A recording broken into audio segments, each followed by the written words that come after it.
Naramdaman din po ang pagyanig kanina sa Iloilo City. Makibalita po tayo kay Fabian Paderes ng GMA Iloilo. Fabian, kumusta dyan? Maki, naranasan din ang paglindol dito sa Iloilo City. Naglabasan ng mga empleyado na nag-aayos sa Hall of Justice kanina. Bagamat intensity 5 lang ang naramdaman dito sa Iloilo City, nangangamba ang mga tao sa loob ng kinukumpuning sali.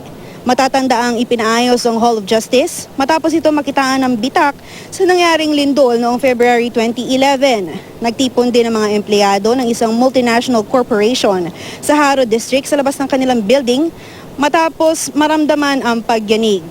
Tila nagsayawan naman ang mga ilaw na ito sa isang restaurant sa Iloilo City. Kuha ito sa cellphone video ni Christian June Hagorin nang mangyari ang lindol alas 8:12 nitong umaga. Kita rin sa video ang paglabasan ng mga customer, pati na ang mga crew ng restaurant.